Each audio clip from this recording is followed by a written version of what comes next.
Shalom, Mishpaka. Okay, so disclaimer, disregard the noise. My washer, something is broke inside of it, so it sounds like thunder or something's being destroyed.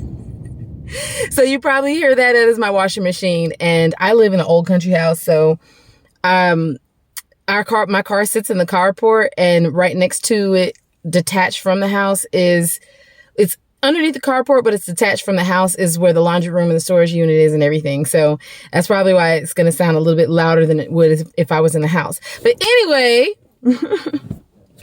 I'm doing a video where you can see my face because I need y'all to see the joy that Av Yahuwah has given to me. Okay. So I'm going to try to make this as brief as possible because you guys know that I have the gift of gab. I can talk for days. Okay. So this all started happening very, very quickly. So a week ago, I was given instructions. There are some things I'm going to leave out because they are set apart instructions for my ears only. But the things that Ruach HaKodesh has said I can share, I will share. So I was given instructions to consecrate. That's where the video that I have consecration came from, because he said there's other people that need to be doing so as well. So he gave me specific instructions on how that I'm supposed to consecrate. And in the midst of the consecration, he had spoken to me about different things that he was going to be having me do. So this week was the second consecrated, because he said, do it every week. It's a specific time every week that he has given me the instructions for, and he didn't say for how long. So that lets me know that my instructions are to do it as long as he says. And if he stops saying it, then I'm supposed to stop doing it. And usually he'll give you, new instructions. But I said all that to say, so he had told me that he was about to send me somewhere to do something. Okay. That's it. I'm gonna leave it at that. So I'm like, okay. Well, usually when he tells me something, like, it takes time for him to progress to that thing. Nuh-uh, babe. Look, so this past Sunday, so I can tell you guys this now. I used to work at a hotel. I was a housekeeper. I came there in 2020 after I lost my job at the DeKalb County Water Authority as a receptionist at the beginning of the pandemic. I had to move in with my dad, and I was blessed with that job through someone that he knew. And I worked there, and then in 2021, in April of 2021, I moved to Michigan. I was there the entire summer. September of 2021, I moved back to Tennessee. I went to another hotel first, and then around July, I came back to the first hotel that I had originally worked at when I had moved to Tennessee. But by that time, the old executive housekeeper, the old GM, like, almost everybody was gone. So I'm trying to figure out how to put this. Okay, so when I had came back to that hotel, one of the housekeepers that was there when I was there in the past, she was now the executive housekeeper. What I didn't know was I was being used to get her up out of there. Now, I knew they wanted her up out of there, but I didn't know I was specifically the one that was being used to get her up out of there. So after they got rid of her, her assistant was promoted to her position, the executive, and then I was promoted to the assistant. So I was there. One thing I can say about me, I got all kinds of flaws, you guys. I gotta submit myself to Av Yahuwah on a daily basis. But there's one thing that I have never heard come out of the mouth of an employer of mine in the years I've been working. I've been working since I was 17. I've never heard any of them complain about my work ethic. Not a one. As a matter of fact, that's probably the one thing that I always get commended on, because going back to name, my reputation, the way I look at it is, if my name is attached to it, I want it to be associated with excellence, not subpar mediocrity. I don't want people to be like, oh, that's the work that she does. So I've always been that way. And everybody in my family is the same way. Like, we all got flaws, but the one thing you can't say about us is that we are lazy. We're not lazy. Matter of fact, I was never late to work. I never called out of work. I stayed, and when I would get done if I got done before other people, I wouldn't help them. No, I'm not puffing myself up. I'm trying to paint a picture for you guys. So as a supervisor, I started doing things that I would want, done for me, for the other housekeepers. Well, I wasn't really trained in the position. I was just kind of put there. So apparently I had done something that I didn't know I wasn't supposed to do. And I got in trouble for it. Even though my immediate supervisor was the one that told me to do it, she didn't get in trouble for it. And so I'm like, okay, well, I came in one day. I guess this was the last straw. I came in one day and I have endometriosis and fibroids. Okay. I do believe that I won't going forward, but I do have them. And the reason why I say I believe that I won't going forward is because my symptoms of them have been acting up even more lately than they normally do. So I feel like that's the enemy trying to convince me that I'm going to, like, it's getting worse. But I feel like that's really Abba Yahuwah showing me that I'm finna take that from you. So hallelujah Yahuwah for that in advance. But said all that to say, I came in, I spoke to everybody along the way, mind you. When I went into the break room where we usually all sit and meet up, I was speaking to my immediate supervisor and 2 other coworkers. And I was like, y'all, don't pay attention to me today because I'm just not feeling well. So, and I explained to them what was going on. Because usually I come in and I'm like, hey, and all this other stuff. And I'm just, because even though I hated the job, I'm like, shoot, let me go into work and not bring that Ruach. You know what I'm saying? Let me come in with Ruach HaKodesh. You know what I'm saying? So I tried to go to work and be that light that shined in people's day, even though in my mind, I'm like, I don't want to be here. So I explained that to them because I didn't want anybody in advance. I wanted people to understand, like, I'm not feeling well today. So please don't take anything that I say or do, to heart because I'm not feeling well. And they were like, oh, okay. So we all started laughing and joking. Well, it just so happened it was Housekeeper Appreciation Week. So the GM, her assistant, and the sales manager came in and they wanted to post a picture to put it on whatever company site that they had, because I guess all the GMs were doing it. And when my GM asked me to stand up and come take the picture, because they were all next to me, but they were just kind of a little bit further back. And I was like, well, I don't feel well. I'm just, can I sit here and take the picture? She didn't like that. She didn't like it at all. So I wound up getting called into the office. And then all of a sudden, it was just all these bad things. Mind you, I had come into her office probably like 2 days prior and I had asked her for an impromptu performance review. And I just, oh, you're doing fine, mind you. So now all of a sudden, I'm not doing fine. She got all these bad things to say. And I'm just like, and she even brought up the thing that I had done that my other manager had told me to do that I didn't know I wasn't supposed to do. And mind you, that manager is sitting in there. She never said anything to that manager. It was only me that she said something to. And she had said that when I came in that morning, I didn't speak to nobody, which that was a lie. It was a lot of lies being told. So I'm sitting there very calmly. Okay. I promise you, I'm sitting there very calmly and I'm just talking to her. And as I'm talking to her, I could tell she's getting frustrated because her voice starts to elevate. And I know she's probably frustrated because I'm not getting frustrated. I'm not elevating my voice. I'm talking to her very calmly. So I already know what the deal, like Ruach HaKodesh already told me what the deal was. So I was like, okay. So when that happened, I'm like, okay, whatever. So they wind up putting this other girl in that position. Okay, whatever. Because the way I look at it is, if I stayed in that position, I would be attached to that place and I wouldn't be free to go do the things that Yahuwah wanted me to do anyway. So I'm like, okay, whatever. I'm still going to come to work. I'm still going to do my job the way I do it, whatever. And that's exactly what I did. As a matter of fact, I used to give the girl that they put in that place, I used to give her tips on how to, do this. I was like, yo, make sure you ask questions. Make sure you don't just do things, because this seems like the right thing to do. Make sure you ask, like basically trying to keep her. Cause at that time I'm thinking that, that's just how that, the GM was. So I'm trying to give her tips to make sure. And I told her, I said, I don't want you to wind up like me.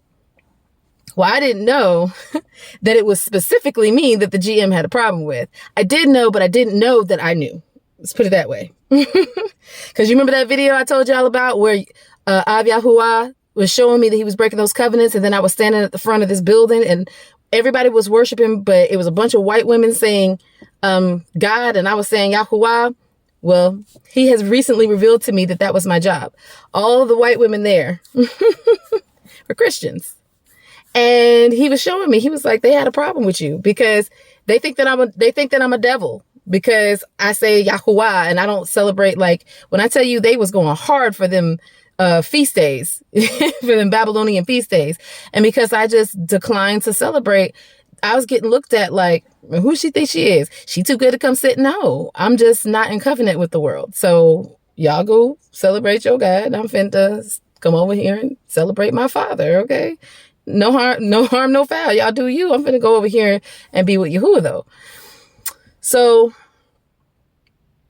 I mean, it was a lot of things. Also, the hotel that I worked at, there was a woman when the hotel first opened up. So the hotel is about 12 years old. She was murdered there. So there's definitely spirits there. Like, I've come across multiple. I see them in the hallways. Sometimes you get on the elevator and the elevator door stops, like something's there, and then it beeps like it can't close, and all of a sudden it does close and all the lights like come up. You know, I just be telling that thing to go. But they have adopted, like, they have literally given a name to this spirit or the spirit. They call it Margaret after the woman that was murdered there. And I'm like, it's not a pet. I just tell them all the time that, like, it's not a pet. It's a demon. You have to tell it to go. Now, mind you, these are Christians that are celebrating Halloween, celebrating all these other, like, and when I say celebrating Halloween, oh, they went in on Halloween, y'all. I'm just saying they went in. Calling demons, giving demons names like they're pets. I mean, I even saw the face of a demon hovering over the girl that they put in my place right before she became the supervisor and not me. So I'm like, okay, whatever. So this past Sunday, I just wanted to give y'all that brief little thing that was going on. Oh yeah, no. Also, when I went on Sukkot, when I was observing Sukkot, there was an older woman that had been working there. And these are things that I'm being told when I got back. Okay. She literally just quit. Like she walked out in the middle of her shift, said she was coming back, never did. And they were holding her position open for her to come back in case she wanted to. And yes, this was, thank you, Ruach HaKodesh, holding her position open for her. So I came back. So fast forward to what I'm about to tell you. So Sunday, I got up, I went to work. I already wasn't feeling it, but this day it was just something different about it. Now, mind you, I was about to go I had just started my second week of the consecrated period that Av Yahuwah had told me about last week to do. So I'm like, okay. This particular Sunday, I was like, I couldn't shake it. I didn't want to be there. I walk in, I go into the break room. First thing I see is this sign that basically, so the president of the company is going to be coming in December. And I've never been someone to kiss butt. I'm not a fake and phony person. I can't do it. I'm going to be as genuine and as authentic with you as I can, whether you like what you see or not. But I don't respect people because of their positions. I respect people because of their people. And so basically, we were supposed to come in on Sunday, Sunday the 4th of December, we're supposed to come in, which is already the busiest day of the week for us. And then we're supposed to stay late to get the hotel looking the way it needs to, because the next day the owner was going to be there, and we were supposed to be there earlier than normal. So you want us to stay late the day before, which is the busiest day of the week. So we're already there until almost 6-7 o'clock. Now you want us to stay even later and then come in earlier the next day. And my thing is, I don't live to work. I work to live. My son, I'm a single mom. I homeschool my son. I'm not finna do it. I'm not. So in my mind, my interests are no longer aligned with this place. Plus, I'm a little bit older. Like, even in the 1 year, like in the time that I left and I came back, like my body just can't take it no more. So I'm like, since my interests are no longer aligned, I put my 2 weeks notice in. Now, mind you, you put your 2 weeks notice in, employers let you work. I've always, whenever I have put a 2 weeks notice in, I've been allowed to work that notice out and then go on and do what it is I have to do. But Ruach HaKodesh already told me, he said, nah, she finna get you up out of there. So Monday when I came in, because she's not there on Sundays, I meant to tell you that. So she wants us to do all this work. So when the owner comes in, she can get the credit for it and get this bonus, because they get bonuses. Okay. They get major bonuses when the owner comes and he sees how things are. We get 25-cent raises. So you want us to basically make you look good. And again, I'm just, rather than throw a fuss and act a fool and all this other stuff, I'm just like, the interests are no longer aligned. Let me put my 2 weeks notice in. So when she calls me into the office, I already knew what she was calling for. Ruach HaKodesh, she had already told me. So I'm sitting there and I'm talking to her. Mind you, we hadn't started working yet. And she's let me know they accepted 2 weeks notice, but she wasn't going to let me work it out. So I just questioned 3 times. Now, mind you, I said to her 3 times, I said, I'm a single mom and I need to work this out. Now, mind you, this is what Ruach HaKodesh told me to say. I already know that Av Yahuwah going to take care of me, but he told me to say it 3 times. This is 3 times that she has a chance to be merciful, because what he told me before I got there that day was she's going to reap what she sows. So he had me give her 3 chances to sow mercy, and she didn't. So now she's going to reap what she sows. So I came home that day, and at first I was a little irritated because I'm just like, because I'm thinking about it from a national perspective. I'm like, this heifer, you know what I'm saying? But the reason why I'm so joyful is because when I tell you there's a weight off my shoulder, and Av Yahuwah told me, he said, now, he said, didn't I tell you I was going to send you somewhere? You can't go there if you got to go to work. You can't go there if you're bogged down, stressed down, can't do that. He said, no, boo. This is the beginning of the preparation for where I'm finna send you. I'm like, oh. So for a hot split second, my flesh was like, did she really just? But then Ruach HaKodesh put that to the side, was like, nah. Pay attention. Open your eyes. Have eyes to see. Don't let your flesh rise up. Have eyes to see. So the reason why I'm saying, like, it was that quick. He gave me set apart instructions last week. I started following them last week, and boom, just like that, he took me out. Now, since then, I've been spending time with him. That's the reason why you see all these videos now. I got way more stuff. I've been spending time with my son. He told me for this entire week, he was like, chill out. That's what he said, chill out. Because the first thing we want to do is, we got to get a job so we can pay for this. We got to pay for that. He said, no, chill out. Come even closer. I got some things that I want to say. I'm like, okay. I'm giving this testimony. I know it seems like a whole lot, and I know some people won't understand. But I want y'all to understand, like, the enemy thinks that they did something bad, but all they did was open up. First of all the enemy did was conform to the will of Av Yahuwah, because he had already told me the week before that he's about to send me somewhere. And he is literally, he started cutting them ties. Okay? He started cutting them ties. And this is why he says that his ways are higher than our ways. Because when we think about him about to do something in our lives or enter through us, we think that it's just going to open up and it's going to be all pretty. And, all of a sudden just, rainbows and unicorns. It's going to, be all in the sky and, butterflies, and it's going to rain down candy rain, like Tevin Campbell was singing about. It's going to be like candy rain coming out the sky. No. When he tells you that he finna do something with you, all hell breaks loose. Because Hasatan's job is to keep you from that thing. All hell breaks loose. And I don't think, now that Ruach HaKodesh has spoken and really started to lay this thing out in front of me, it makes sense why last Sunday in particular, I couldn't break that. I don't want to be here. Usually I break it and I'm like, no, I'm finna go shine for Ab, because, his will be done on earth as it is in heaven. Like, that's usually my attitude, but I couldn't break it. I couldn't break it. So I just want to share that with y'all, because this is not just going to be my testimony. Some of y'all finna go through the same thing and understand whatever it is that he said to you about what he's finna do. Understand all hell finna break loose, but keep your eyes on him and understand that it's about to break loose, because that's the physical manifestation of the spiritual warfare that has already taken place. And I said already taken place because I want you to understand, we are physical beings, so we look at things from a physical perspective. You got to look at things from a Ruach perspective when it comes to this. That war already took place. So as you're having this, as all hell is breaking out around you, just say out loud, it is finished. It's done. Av Yahuwah already did it. That's what you need to do. Okay. And like I said, I just wanted y'all to see this, to hear this testimony, because y'all, and I can't tell you what he said as far as what he's about to send me to do or whatnot. That's not for me to disclose to y'all, because I'm not here to toot my own horn.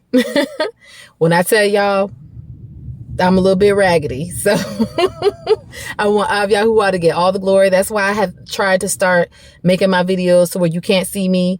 You can only hear me. And I've also been sharing my phone screen so you guys can see how I go through and how Ruach HaKodesh leads and guides me to different, to look things up, because y'all gonna have to start doing this for yourself, okay? We're supposed to work out our own salvation with fear and trembling, okay? So it's up to us. You can't rely on the people that you're watching on TV, YouTube or whatnot, your pastor. You can't rely on them. It's between you. This is a personal relationship between you and Av Yahuwah, okay? I didn't think this video was going to be this long, but I guess telling the testimony, telling the background history that led up to it was just, there's a lot of stuff that I left out, you guys, like, it was also a very racist place too. I'm just going to let y'all, I'm going to tell y'all that I was one of 3 black people that worked there. And there was one dude that had came and had started working, but then he quickly dipped out. And when I tell you, he wasn't even there long enough, and he had already picked up on the racism that was there. And the same day that she was like, we're going to accept your 2 weeks, but we're going to go ahead and send you home today. That day before she had came to me, one of the other black people that works there, she had been coming to me for the past week. And she was talking about how, like, she had begun to see the racism too. Now, mind you, when I left and went to Michigan, sometime around that time is when she got hired there. And then when I came back, she was there. She wasn't there when I worked there before. So she had been there all that time and hadn't seen the racism. But all of a sudden, she had started to see. And I was like, and I want y'all to know that Av Yahuwah had been using me while I was there to let people know about him. I was not quiet about him, not one bit. I let people know. Every time because I was a trainer there. Every time I trained somebody, somehow we would wind up in a conversation about spirituality, I guess you could say, religion or whatnot. And I would start talking to them about Av Yahuwah. You know what I'm saying? Like, and people was receiving it. And it seems like every time the person would receive it, all of a sudden they would just quit, or they would get fired. They wouldn't be there anymore. But the ones that didn't receive it would stay. I'm going to leave it at that. I'm not going to add nothing to this. I'm not going to take it away. But I want y'all to understand, like, it was some spiritual warfare that I was going through. So, like, I was going through it because I was black, and I was going through it because I'm a child of Yahuwah. So I want you to understand, like, it was some spiritual warfare that I was going through, okay? But hallelujah, Yahuwah, I don't know, I can't say it. I can't talk. That part is over. Now listen, that doesn't mean I ain't going to have to keep fighting somewhere else, because the enemy ain't going to stop attacking until 1, Yahushua comes back, or 2, he gets you to condemn yourself by faltering, okay? So let this be an encouragement. I got to go back in here. My son's staring at me. He wants me to come back in, and I need to check and make sure this washing machine ain't jumping around this laundry room over here, y'all. But I love you. I love you. I love you. I love you. And prayerfully, y'all are getting something out of these messages that Ruach HaKodesh has been having me to make. I know it comes off harsh or whatnot. I just don't have one of those personalities that seems warm and friendly and inviting. But real talk, I love people. I do. I love people. I especially love older people and children. Like, I do not like seeing those two people being taken advantage of or hurt in any type of way. So don't tell nobody I'm soft, y'all. Okay? I don't want nobody to know I'm soft. Y'all didn't hear that from me, okay? All right. Anyway, I love you all. Until next time, Shalom Aleichem.